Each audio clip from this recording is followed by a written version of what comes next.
Olá, sejam bem-vindos a mais um episódio do nosso podcast Vivendo Sem Neura. E hoje, eu e a Beatriz, neurologista, a gente tem a honra de chamar para conversar com a gente a Priscila Lima, né, Priscila? Enfermeira especializada em neuromodulação. Pô, neuro, hein, Priscila? Maneiro, hein? Especialidade, né? Pode falar. Todas as subespecialidades. É o padrão ouro, né? O padrão especialidade. Isso aí, cara, é o padrão ouro. E a gente vai falar sobre os avanços no tratamento do Parkinson. Desse super prevalente, a gente, né, Bia? Pô, no consultório a gente vê isso pra caramba, né? Parkinson é uma doença muito comum e muitos pacientes chegam no consultório às vezes meio descrentes com a evolução do quadro, enfim, sempre achando que é só uma medicaçãozinha e ficar esperando a doença avançar. Não é bem assim, né? Não é. Essa é, assim, tem diversas características e a gente vai trabalhando nessas múltiplas características que a doença tem, né? Fala, então, começa você jogando a introdução do Parkinson aí pro pessoal. Pô. Coube a mim falar um pouco sobre a doença. Então, eu vou falar um pouco sobre a doença de Parkinson, uma doença muito prevalente. Acredito que o seu consultório, assim como o meu, é uma demanda bem alta. A gente tem uma demanda bem alta de pacientes com Parkinson. Uma faixa etária aproximada de 60 anos, acima de 60 anos é uma faixa etária mais prevalente e, geralmente, os sintomas que levam o paciente com doença de Parkinson a nos procurar no consultório são tremor. O tremor, a doença de Parkinson, ele tem uma peculiaridade própria dele, que a gente aprende isso na semiologia, na faculdade, tipos de tremor, e o tremor do Parkinson é um tremor de repouso. O que significa isso? Só para deixar bem claro. Isso é bom falar. O tremor de repouso é um tremor que aparece mais quando a pessoa está em repouso. Diferente, por exemplo, do tremor essencial e outros tipos de tremores, onde a forma predominante é em movimento. Então, um tremor de Parkinson é um tremor de repouso de baixa frequência. O que significa isso? Ele tem uma lentidão no movimento, então é aquele tremor que a gente chama de enrolar pílulas ou contar moedas, né? Aquele tremor bem típico, bem característico da doença, diferente de um tremor. Essa é onde você sabe, não do paciente, fica como se estivesse realmente contando moedinha. Ou parece que está contando moeda, né? E então essa característica do tremor, da doença de Parkinson, a característica que mais faz procurar os médicos é o tremor. Porém, nós, neurologistas, sabemos que um sintoma que mais incapacita nem é tanto o tremor. O que mais incapacita é a rigidez, é aquele membro, o corpo que fica endurecido. Então, a pessoa nota uma certa dificuldade para realizar o movimento, para caminhar, para virar, né? Aquela virada quando você está caminhando. Então, aquele movimento fica em bloco. Um movimento rígido, duro. Se você pegar o membro desse paciente, você vai fazer um movimento com esse membro, você vai notar que esse membro está endurecido e o movimento entrecortado, que a gente chama na semiologia neurológica de roda denteada. Parece uma catraquinha. Parece uma catraca descendo. Então, eu só estou pincelando aqui um dos sinais. Não, cara, isso é muito bom porque o paciente, quando chega no consultório, e o pessoal que está assistindo isso aqui, jogou no YouTube lá, tá procurando por Parkinson, tratamento, vale a pena, porque o cara tá entrando no YouTube, tá começando a assistir isso e já pensa assim, cara, já tem Parkinson. Às vezes ele viu tremer, ele começou um tremor, enfim. A gente vai explicar mais ou menos como é que funciona a doença, já deixa alguém bem relaxado. Putz, não, eu tremo quando eu vou ler água. Característica diferente. Já é. Então, o tremor essencial é aquele tremor que a gente faz o teste no consultório, né? De quando vai passar água de um recipiente para o outro, ao chegar perto, o tremor aumenta, que é aquele tremor próximo do alvo, né? Isso. Diferente do paciente com Parkinson. Um tremor rápido de alta frequência. Tem aquela fala assim também, nem todo Parkinson é parkinsonismo? Como é que... Então, porque também tem essa característica. Então, só voltando aos sintomas, das características que mais incapacitam, tem a rigidez, mas o que é o sintoma que é fundamental, sem ele a gente não faz diagnóstico, é a lentidão, a bradicinesia.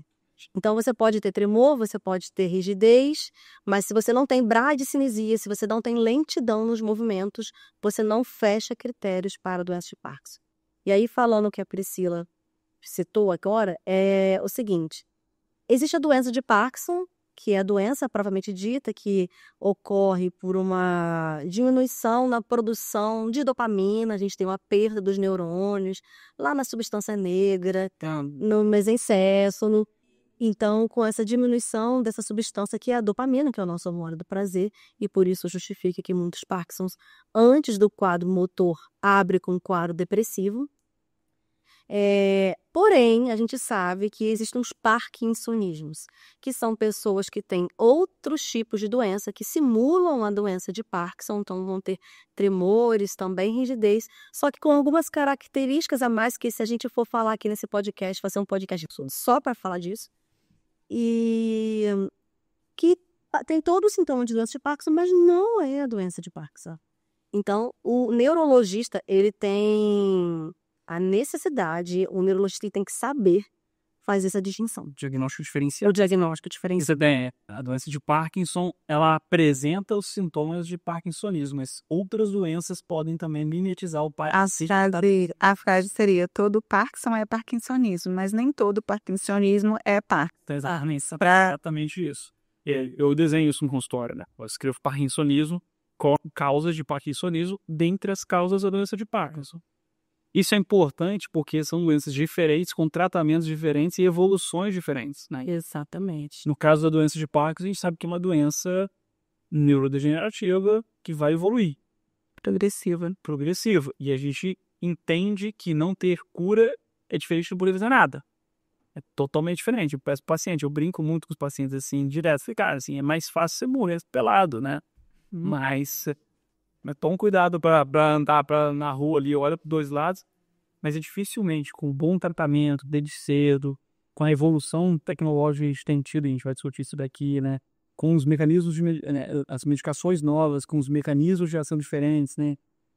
Individualizando, né? E fazer um tratamento personalizado, a qualidade de vida do paciente é outra. É que eu sempre falo no consultório.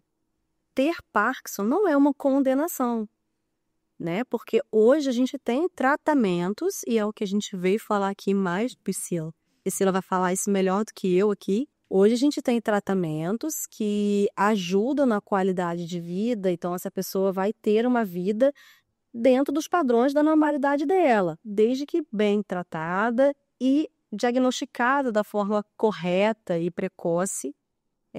Tem muitas pessoas que ainda hoje em dia têm atraso no diagnóstico, e isso é uma coisa inadmissível, porque essa pessoa sofre muito tempo sem ter um tratamento. Você falou, né, você está falando de qualidade de vida, como as pessoas evoluem, e como a gente fica com medo de um diagnóstico de uma doença crônica. Eu estava até conversando, você me fala, essa é uma frase que eu repito, coloco lá no Instagram e tal, que eu acho legal, assim, parece um clichêzão meio tosco, mas eu acho muito interessante. Uma doença não define quem você é. A gente tem grandes personalidades, né, com Parkinson. Que você vê história, na verdade, parece que o cara viveu mais. Que não sei se vocês assistiram, tem um documentário que foi muito legal. Eu acho que não, enfim, não lembro qual plataforma que tá, mas é do Still. Ainda sou Michael J. Fox, a história do Michael J. Fox. Esse documentário é muito interessante porque mostra com tudo, sei lá, é lógico, né? A gente tem uma doença, vai trazer todas as dificuldades, né? Na vida diária, ele é bem cotidiano, mas como aquilo motivou ele, né? E viu uma fundação que estuda pra caramba, que desenvolve um monte de coisa. A gente tem uma repórter também, A Renata Capucci? Essa Capucci também. Eu não sabia, né? Eu descobri isso recente agora. E tem, o Papa João Paulo II, né? O Papa tinha Parkinson, ele tinha uma limitação física, mas ele continuava indo lá na Praça de São Pedro, fazia as homilias, enfim. A questão é que um bom tratamento, um bom acompanhamento, qualidade de vida. E é muito legal a gente ver essas personalidades, não só na doença de Parkinson, como que a doença, ela toca a vida da pessoa e transforma, né, num propósito. Eu acho que nada vem à toa, e a gente vê isso no consultório, você deve ver. Eu, por exemplo, tenho um paciente com Parkinson que é um escritor, e eu sempre estimulo ele a escrever sobre a doença de Parkinson. Ele já falou que o próximo livro dele vai ser sobre a doença de Parkinson. Tem um paciente meu que fez um livro, e aí colocou no livro dele a história da vida dele, e tem um capítulo do diagnóstico de Parkinson, assim. É super interessante como que... Você ajuda outras pessoas fazendo isso. Você leva a sério aqui, você incorpora aquilo dentro da sua circunstância. Assim, beleza, assim, eu não tenho outra opção. É ressignificar a sua dor. Eu tenho uma visão também que quando o paciente enxerga uma figura pública, assim, com a mesma doença que ele, isso traz um conforto para ele, né? Tipo, Não tô sozinho. não tô sozinho. E eu acho que é muito importante esses projetos até do Michael J. Fox para trazer essa informação para os pacientes, para eles terem esse sentimento de não estou sozinho. E existem os avanços que a gente vai discutir aqui, que tudo ainda é possível para ser tratado, né? Senso de pertencimento. Tem um senso de pertencimento. Pô, o meu sintoma não é só meu. Tem mais pessoas que compartilham disso comigo, né? E graças a Deus, a gente estuda um monte de coisa, a gente tá ali no consultório estudando, você fez uma especialização da modulação, você fez lá o trabalho. Então a gente se junta para olhar para o paciente, fala, beleza, eu preciso trazer formas e individualizar seu tratamento. O que você precisa agora? E aí é interessante que é um dos avanços, né? Uma das coisas, pelo menos uma das coisas que eu acho de maior avanço que a gente tem agora na doença de Parkinson são esses dispositivos, é o DBS, que é um baita avanço, muito interessante. Assim, não é uma coisa super nova, né? Ao voltar que muita gente pensa. A gente entende que existe com a evolução de tecnologia, a gente vai ter uma expertise maior, os pacientes vão vendo um resultado, o paciente já viu um outro colocando, etc. E aí a gente pode falar e a gente pode começar a discutir. O DBS já está há 20 anos já, né? Já existe. Antes disso, antes até mesmo das medicações, as intervenções cirúrgicas vieram antes das medicações, vamos dizer assim, que era palidotomia e depois se descobriu a levodopa. E aí a gente vem com o DBS, né? Que vem da sigla em inglês, Deep Brain Stimulation, em português, estimulação cerebral profunda.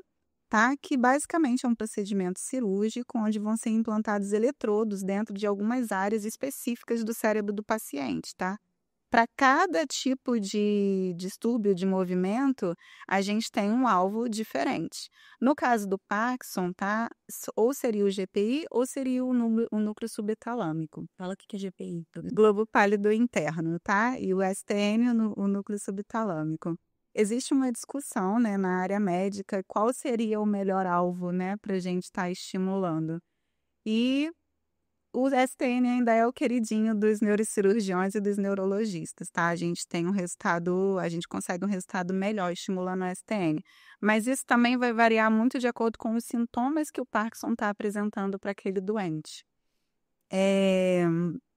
Eu sou suspeita a falar, né, porque é uma gratificação muito grande para mim trabalhar com neuroestimulação, porque a gente consegue enxergar ali, na hora, dentro do consultório, a melhora imediata dos sintomas. E eu já passei por várias situações emocionantes do paciente chorar quando a gente liga o aparelho, né? Porque situações corriqueiras para gente, do tipo tomar uma água, amarrar um sapato, tomar um banho sozinho, para o paciente com distúrbio de movimento, vira uma dificuldade muito grande, né? Pequenos gestos que a gente não dá valor no dia a dia. Isso, então assim, participar desse processo, dessa retomada de qualidade de vida, desse avanço, né, da vida do paciente, é muito gratificante para mim. Eu sou muito suspeita a falar sobre o DVL, não é? Os técnicos, né, eles acompanham desde a implantação no dia do intraoperatório até depois, no pós, com os neurologistas ou até mesmo com os próprios neurocirurgiões, as programações, né? As programações elas diminuem o intervalo conforme o tempo, né? Tipo, depois da implantação, de 20 a 30 dias, depois a gente vai ver em mais 30 dias, 3 meses, 6 meses. E existem casos de pacientes que estão até 1 ano com a mesma programação e tendo bons resultados.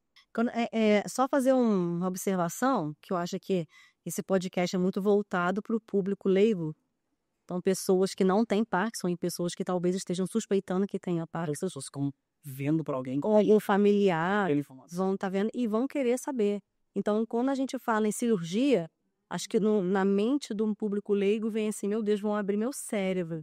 Vão abrir minha cabeça e jogar um chip lá dentro. E assim, é legal, Priscila, só para a gente, né, se você puder falar aqui um pouco do próprio procedimento em si, e depois eu posso até falar como que é feito a escolha do paciente também, que eu acho que é uma dúvida que as pessoas vão ter. Aí eu falo pra você. Mas o procedimento em si é muito simples. E a Priscila me levou numa cirurgia para eu acompanhar, né, para eu ver também do que se tratava, porque eu queria ver mesmo. Uma coisa você vê. Pra quem não sabe, acho que eu e a Bia somos neurologistas. Neurologista é uma confusão que às vezes até em churrasco de família o pessoal nem tem. Neuroprolítico, você não opera, né? A gente Não abre cabeça. a gente marca o X com o neurocirurgião operar, mas a gente não opera. E é uma cirurgia muito simples, é uma coisa que é muito tranquila de ser feita e dá para fazer, inclusive, com o paciente acordado. Dá. É uma das opções também, porque a gente vê o resultado no próprio ato cirúrgico. Fala pra gente aí, Priscila. Primeiro assim, o que seria o DBS, né? Você falou no começo dessa conexão da substância negra com os outros núcleos, né? A substância negra, essa conexão, ela é responsável pelos nossos movimentos finos, os nossos movimentos voluntários. E se existe algum defeito nessa conexão, a gente precisa estar fazendo a modulação. O que o DBS faz? Esses eletrodos implantados no cérebro do paciente, eles vão mandar impulsos elétricos para estar modulando essas células neurológicas. E aí essa conexão é refeita, né? Muito se fala do cérebro ser um emaranhado de fios elétricos. É como se essa energia tivesse que circular de maneira uniforme dentro do cérebro. O que o Parkinson faz? Ele quebra essa conexão, vamos dizer assim. E o que o DBS vem fazer? Restaurar essa conexão. Aí o paciente consegue voltar com os movimentos, ter uma qualidade de vida melhor. Então, basicamente, o DBS é a modulação das células nervosas no cérebro do paciente. E como que a gente vai fazer isso acontecer, né? São implantados eletrodos, tá? Dependendo do caso, né? De cada caso, vai ser um implante bilateral ou unilateral. Geralmente são implantes bilaterais, porque geralmente o paciente que apresenta os sintomas de um lado, posteriormente vai apresentar do outro. Então, para ele não passar por 2 procedimentos cirúrgicos, já se implanta os 2 eletrodos. Só para falar também uma coisa aqui para o público leigo, que geralmente são uma das características que ajuda a gente a definir se é Parkinson ou não. O tremor do Parkinson ele tem um predomínio assimétrico. Então, geralmente, um lado é pior do que o outro. Por isso que ela fala da questão de implantar de um lado e do outro, mas é melhor implantar nos dois, que a gente sabe da evolução. Tudo isso é decidido em conjunto, tá? Com os neurologistas que vão dar o diagnóstico e a indicação para implantação e o neurocirurgião. Inclusive essa questão, fazer acordado, fazer com geral, fazer com anestesia geral, fazer com anestesia uma sedação. Tudo isso também é discutido entre o paciente, o neurocirurgião e o neurologista. Essa decisão é da equipe e os sintomas também interferem nisso, tá? Porque se você tem um paciente muito tremulante, fica difícil, né?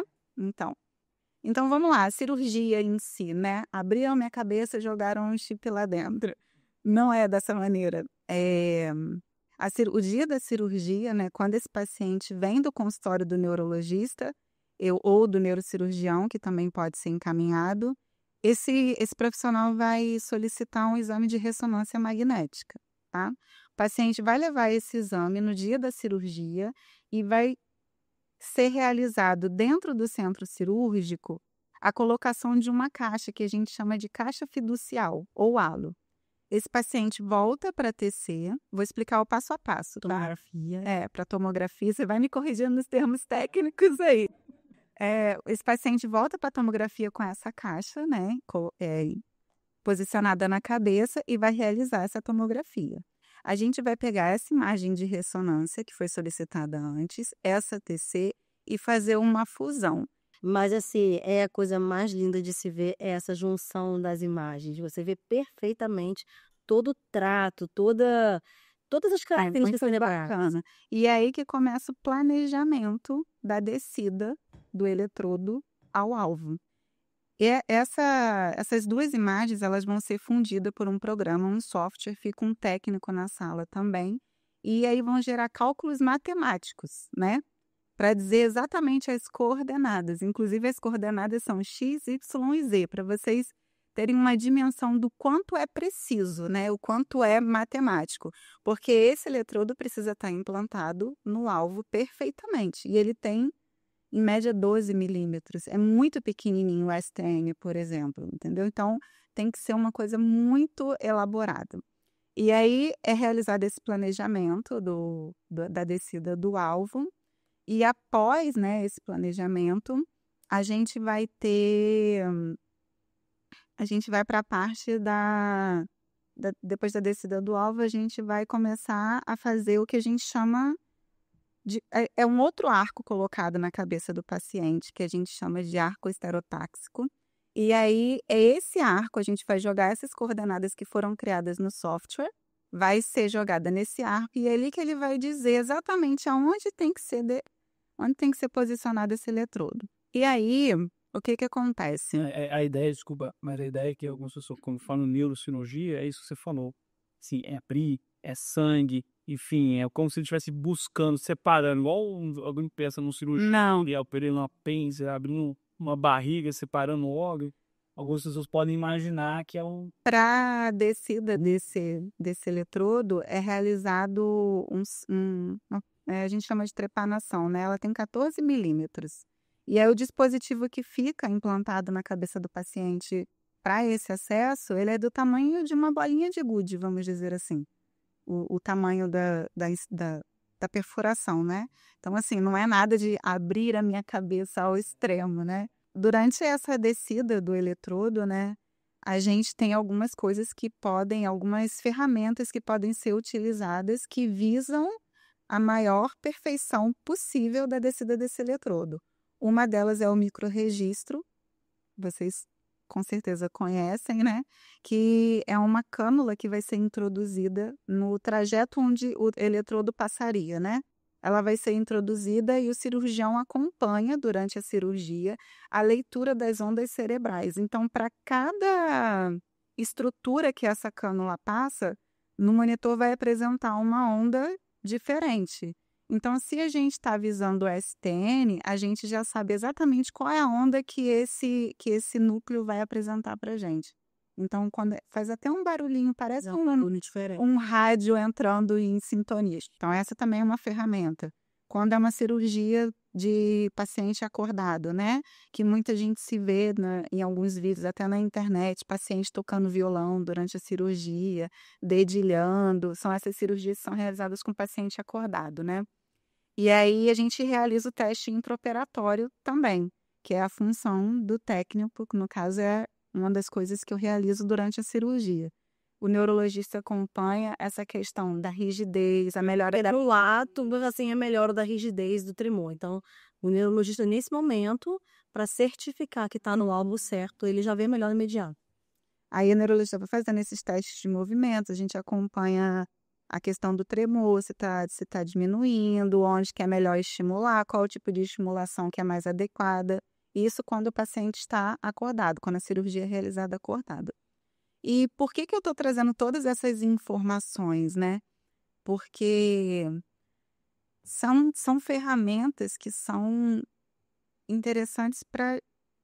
É uma cirurgia muito bem elaborada, muito bem planejada. É tudo feito de uma maneira que são barreiras para que nada dê errado. Para vocês terem uma ideia, o índice percentual, vamos dizer assim, de cirurgias com complicações pós-DBS é de 5,3%.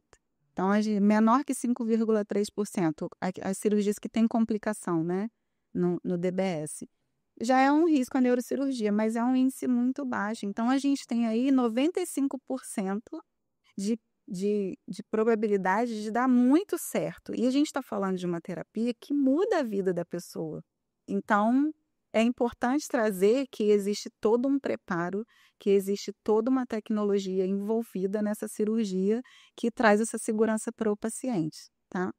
Óbvio, eu estou aqui falando como técnica que presenciou alguns procedimentos e o paciente que decidir, né, que tiver a indicação principalmente, decidir fazer essa implantação, de tentar essa terapia, de fazer essa implantação, tem que conversar com o neurocirurgião. É bonito de entender, é bonito de ver, você vai tirando essa máscara nebulosa que às vezes fica e volta. Ah, beleza, é um marca-passo cerebral, beleza, mas como é que abre e coloca lá dentro inteiro? Não, você coloca o eletrodo, é guiado, tem um mata ali, que leque, índice de complicação pequena.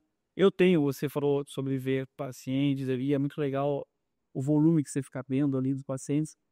A gente que fica na ponta também com o paciente no dia a dia, dos retornos e acompanhando também. Eu tenho um paciente que não melhora surpreendente. Você também, Bi. Mas e aí, como é que a gente vai indicar, né? Pra todo mundo. Ó, vocês vão saber falar desse ponto melhor do que eu, mas algumas coisas volto a dizer, né? São as minhas experiências em campo, né? Eu trabalho com. Minha primeira cirurgia de Parkinson foi há 3 anos atrás. E eu não estava como técnica, eu estava, né, como assistindo realmente, e eu fiquei apaixonada. Então, assim, tudo que eu trago para vocês aqui são experiências que eu tive em campo, né? E são experiências conversando com os profissionais, com os neurologistas, com os neurocirurgiões, assistindo palestras e tudo, e me aperfeiçoando sempre, claro. É. Então, assim, a questão do Parkinson, né, Bia, você me corrige se eu falar alguma coisa que esteja fora. A importância do tratamento do paciente de Parkinson é ele estar sendo acompanhado por uma equipe multiprofissional, né? O neurologista é a peça principal dessa equipe, né? Por quê? Porque ele consegue avaliar os sintomas do paciente, ele tem acesso às ferramentas como as escalas, o PRS, a PDQ, e ele que vai encaminhar, ele que vai apresentar esse paciente, né, a terapia para esse paciente. E qual seria o melhor momento, vamos dizer assim, para o neurologista ou para o neurocirurgião estar falando sobre isso com o paciente? Existe a janela do diagnóstico, né, primeiro, e depois o Parkinson é uma doença que ele, como você falou, ele é progressivo. Aí o paciente está tomando a medicação, aí em um certo momento aquela medicação, a janela que a gente chama de período ON, né? Tô correta? O período ON é quando está funcionando. Essa janela diminui. Essa é uma boa indicação para você falar sobre DBS com o seu paciente. Assim, o nosso paciente tem utilizado medicação, cada vez mais está precisando de aumentar a dose. Se tiver algum paciente que tem Parkinson, ele não entende do que a gente está falando, né? A doença, ela flutua muito, é uma doença muito dinâmica, né? No consultório. A gente vê isso. Eu sempre falo para meus pacientes o seguinte: depois que eu faço diagnóstico de Parkinson e começo a medicação, que um dos critérios para diagnóstico de Parkinson é o teste terapêutico. É a resposta à levodopa, que é a substância. E aí eu sempre falo, ó, cada consulta é uma novidade. Porque é sempre mexe aqui, tira aqui, põe ali, ajusta um horário. Então é uma consulta muito dinâmica. É muito dinâmica isso. E é legal isso que a Priscila trouxe à tona, e voltando também à cirurgia, só para os pacientes entenderem bem que depois da cirurgia não é tipo, botou um chip na minha cabeça, pronto, acabou. Não. Esse paciente é assistido e a equipe da Priscila faz isso muito bem. Então, tá sempre presente, sempre buscando entender como que tá, como que você tá respondendo, se a gente precisa fazer um novo ajuste e como que é feito esse ajuste. Esse paciente, ele tem um controle, ele vai para casa com um controle e tem programações nesse controle. Então, a gente vai orientar a característica de cada programação, a função de cada programação, e ele mesmo vai ter uma noção de fazer esse ajuste nele mesmo. Obviamente, ele vai ter acompanhamento, a gente vai orientar nas consultas através de todo um mapeamento, através de todo o software, né, que vocês oferecem, para a gente ver qual é o momento de resposta, qual é o programa que é melhor, qual é o programa que não fica tão bom. E esse paciente, ele vai ficar como se tivesse um marca-passo. Só que não é um marca-passo cardíaco, não está no coração. Porque essa conexão cerebral fica É nessa região. importante você tocar nesse assunto do paciente ter um controle, ter um acesso ao controle, que também me remete aqui à cognição desse paciente. Não é indicado para qualquer paciente. A parte cognitiva, ela tem que estar ok, porque a gente está falando de uma tecnologia. Esse paciente tem que estar apto a mexer com esse tipo de material, né? Isso é interessante você comentar também, você tá puxando alguns pontos, porque em alguns casos, alguns colegas médicos e alguns pacientes, eles pensam, beleza, a última coisa que eu vou fazer vai ser É o DBS. um DBS. E hoje em dia está caindo por terra. Cara, provavelmente é a pior coisa se você fizer isso. Não é essa janela. O DBS tem uma indicação, a gente vai falando da flutuação de dose de medicação, tempo de Era a cognição ficar ruim para tomar essa decisão. Não, e hoje os estudos estão mostrando que quanto mais precoce, o prognóstico é até melhor. É claro que você tem que respeitar o momento, porque existem critérios, depois a gente fala aqui, existem critérios que têm que ser respeitados, então você não pode indicar uma cirurgia de DBS com menos de 5 anos de doença, por exemplo. É da avaliação multidisciplinar, que é importante, né? A presença de vocês neurologistas, né, nesse processo. Até porque não existe um marcador biológico para dizer assim, olha, você tem Parkinson. É pura, é clínica. É verdade, não comentou isso. Eu não tenho um teste É de clínica, então a gente assim. vê na internet. Não, mas e aí aquela cintilografia como não sei o que? Não, Não, acho que ele é cabeça. padrão osso, é clínico. Isso. Então, assim, e o acompanhamento também da evolução dessa doença, porque, como você falou, ela é uma doença flutuante, então você tem que estar acompanhando essa questão da medicação do paciente, os sintomas, e não perder essa janela, Exato. né? Porque quando perde a janela, é, é tipo assim, dá o ouro na mão do bandido, porque o negócio funciona muito, e se você perder a janela, chega, dói meu coração. Quando eu vejo um paciente que tinha tudo para ser um candidato à implantação e por falta de acompanhamento se perdeu, né? Então a gente não pode ter recém-diagnóstico de Parkinson no meu consultório, 6 meses de doença, um ano de doença, não consigo já falar assim, olha, vamos lá, não, vamos fazer uma BGS. Vamos lá, vamos falar dos critérios, né? Primeiro, para você indicar uma cirurgia de DBS, você tem que ter certeza que você está se tratando de um Parkinson e não de um parkinsonismo. Confirmação diagnóstica. É a confirmação diagnóstica. E por isso que tem esse critério bem estabelecido dos 5 anos. Até que a gente flexibilize em algumas situações, mas eu não vou nem relatar aqui, mas os 5 anos é importante porque 5 anos de doença é o suficiente para você saber se trata de um Parkinson ou um parkinsonismo. Porque se for um parkinsonismo, o comportamento dessa doença pode ser um pouco diferente, um comportamento mais acelerado, e às vezes eu costumo falar com meus pacientes na consulta que o tempo é que nos diz, não existe nenhum exame, então a gente precisa de tempo para saber do que se trata. Então, primeiro é você ter certeza que é uma doença de Parkinson. Depois, você avaliar como que é a resposta desse paciente às medicações. Se ele responde bem à terapia com dopamina, levodopa, ok, provavelmente é um Parkinson, porque eu estou dando a substância que ele falta. E aí, a gente sabe que o corpo, ele tem absorções de momentos diferentes de absorção da medicação. Então, é muito comum, você deve ver no seu consultório, o paciente que toma um levodopa de manhã tem uma resposta diferente quando toma depois do almoço. A gente até recomenda evitar tomar junto com a comida, porque compete junto com a comida. Então, o paciente vai ter variações e flutuações, que a gente chama, flutuações motoras ao longo do dia.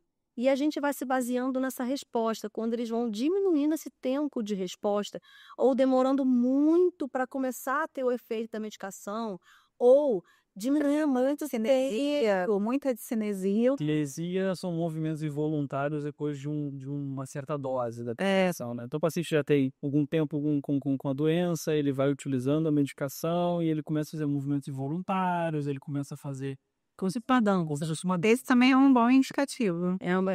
a flutuação. Você não consegue exigir doses mais altas, né? Então. E tem uma característica: nem sempre você vai ter discinesia com doses altas. Tem gente que tem uma sensibilidade. Então, às vezes, você vai dar uma dose baixa e ele vai ter esse movimento. Fazer distonia depois também, né? Com evolução. E isso é um dos critérios. Então, aquele paciente que já não está respondendo tão bem à medicação, aquele paciente que tem uma discinesia, aquele paciente que tem um tremor intratável, aquele tremor que você medica e você não tem tanto aquela resposta que você espera com a medicação. Então, o tremor é um dos sintomas mais difíceis para tratar a doença de Parkinson. Na prática, a gente vê isso. Então, existem pacientes que têm Parkinson que têm um predomínio tremulante. A gente não falou E tremem mais.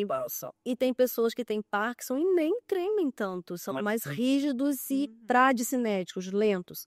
Então, o tremor refratário é uma das indicações.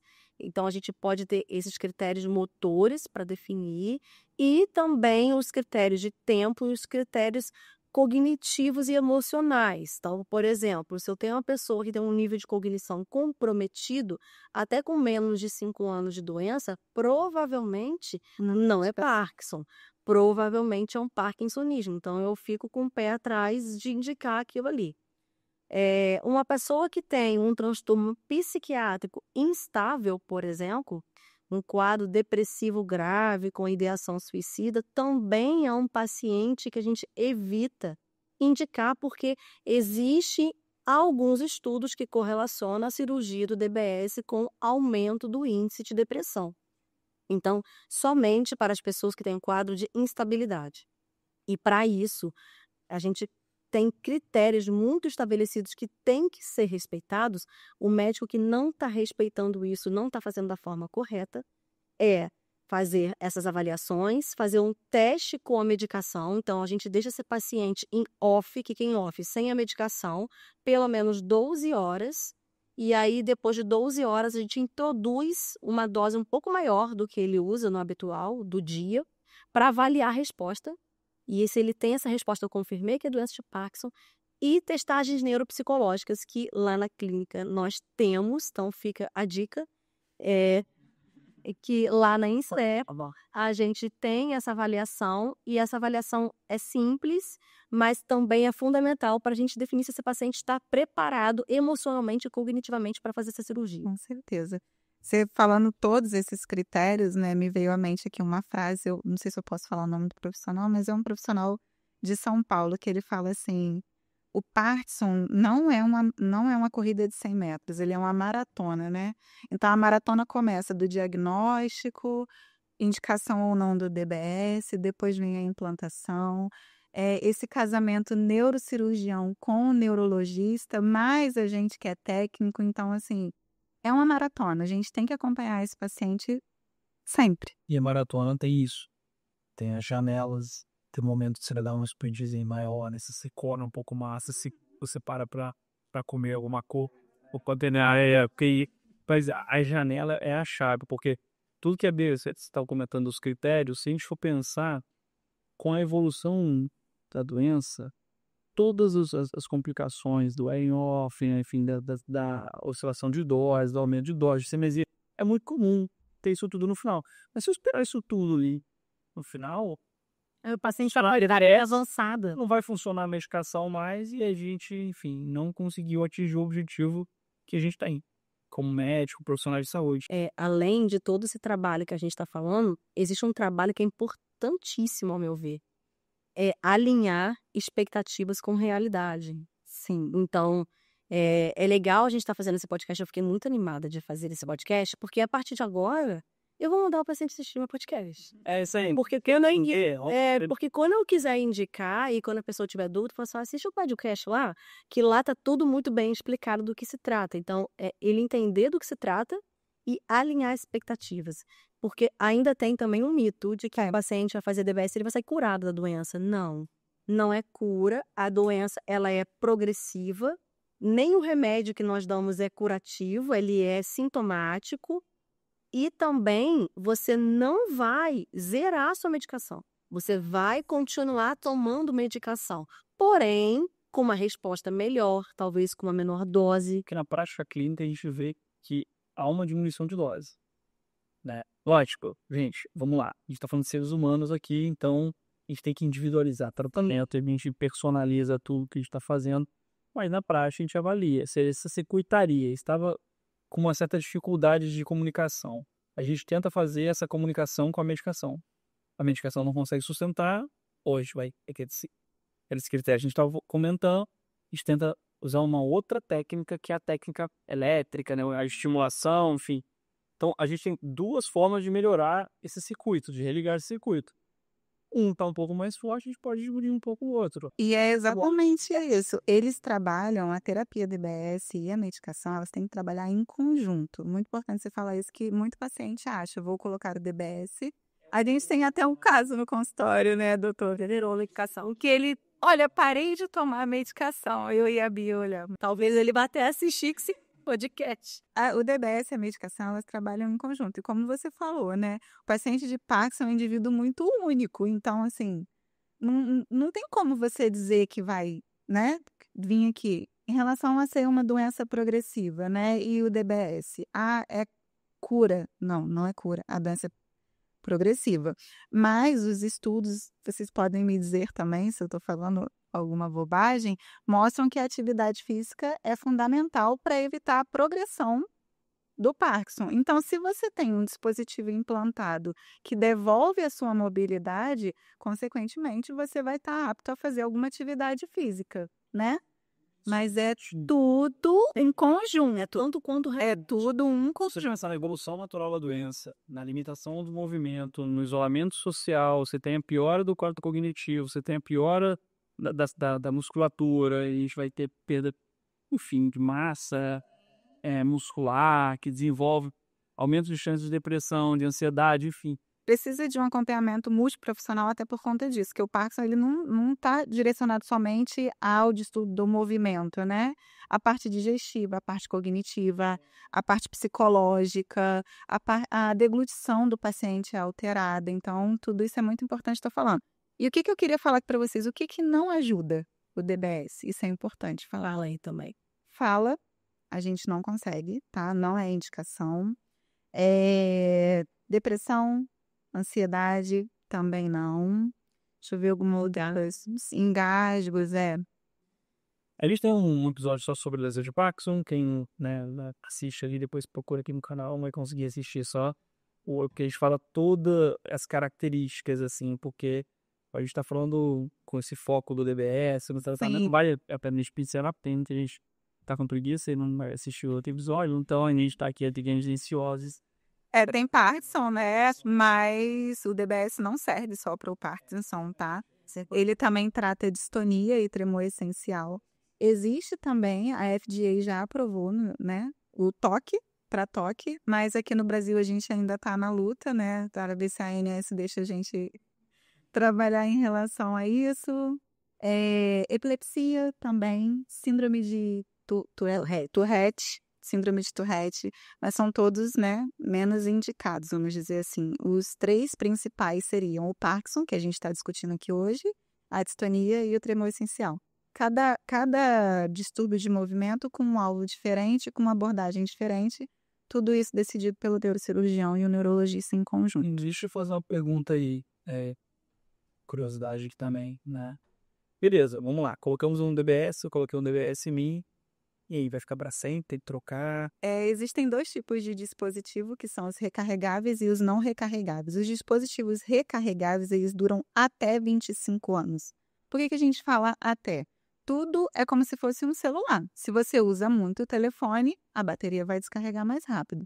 Então, se eu entrego muito estímulo para esse paciente, automaticamente estou exigindo mais dessa bateria.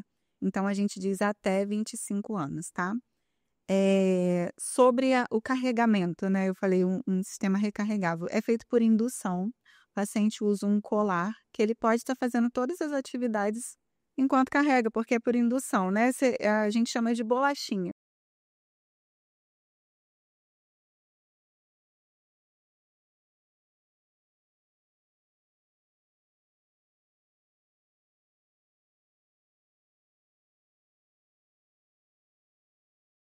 O eletrodo é introduzido no cérebro. Depois a gente vai descer um fiozinho aqui, tudo pelo subcutâneo. Se dá prioridade em implantação pelo lado direito, porque se futuramente esse paciente vier a precisar de um implante de marca-passo cardíaco, a gente está com o lado esquerdo liberado, né?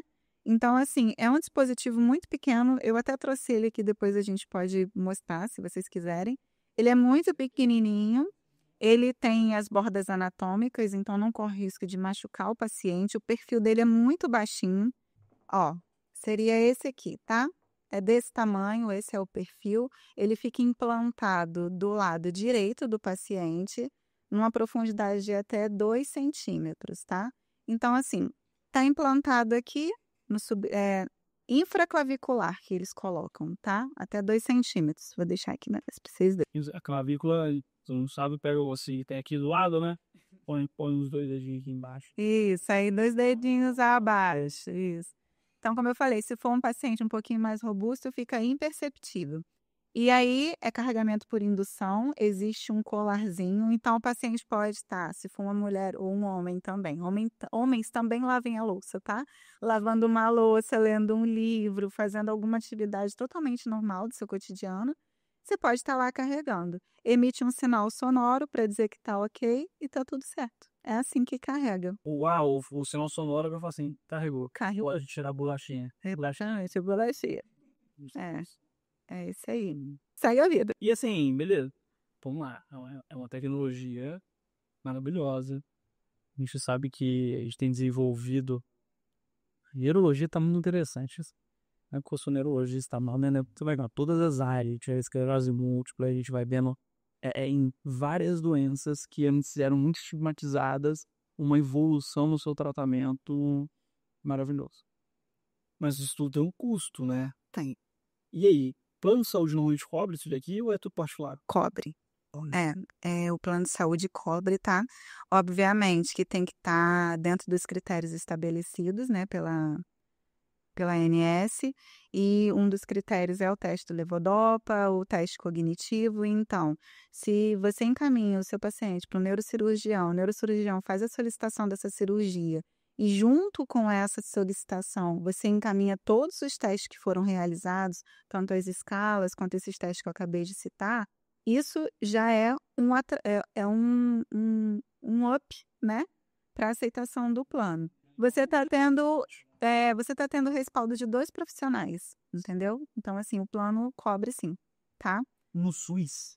Existe também. Na nossa região, infelizmente, ainda não, mas nos grandes centros também existe implantação de DBS pelo SUS. A gente discutiu sobre podcast, a Bia falou, e parece, às vezes, uma bobeira, a gente fala assim, cara, mas esses tipos de discussões, elas enriquecem demais. Primeiro porque isso já fica disponível na rede social, não ficar, enfim, YouTube, que já vai e vou buscar alguma coisa, vai cair nesse vídeo, vai estar assistindo, vai estar se formando, vai estar entendendo, vai estar acalmando um familiar, ou vai estar trazendo uma esperança diferente para esse familiar. Então, esses movimentos, a gente tem associações, tem o site, né, que eu tinha visto lá. Sim, O isso é muito Viver com Parkinson. Viver com Parkinson. É uma iniciativa da Boston, que é a empresa que eu trabalho diretamente hoje, e a ideia é criar pontes, exatamente como você falou. Uma ponte de informação para os pacientes que não têm acesso. Os pacientes podem entrar no site, posso deixar o QR Code ali embaixo e Beleza. tá? Para os pacientes estarem acessando essas informações. São informações que são explicadas de uma maneira bem clara, bem acessível, tá? E não só isso. A ideia do Viver com Parkinson é também criar pontes dos pacientes e os profissionais. Porque existe um quiz dentro do site, tá? Com questões que são básicas para, né, para a primeira indicação. Óbvio que isso vai ser diagnosticado pelo profissional capacitado. Mas esse quiz é realizado pelos pacientes e se no final desse quiz você tem olha, existe uma probabilidade de você ser um candidato ao DBS. É utilizado um serviço de concierge que a gente fala, a grosso modo, você é encaminhado pelo WhatsApp, tá? Para um atendente, um concierge, e através de um serviço de geolocalização dos profissionais cadastrados nesse site, esse serviço vai buscar o profissional qualificado mais próximo desse paciente, levando em consideração o plano, a geolocalização, e vai encaminhar ele. Inclusive, ele marca a consulta para o paciente dentro do site, entendeu?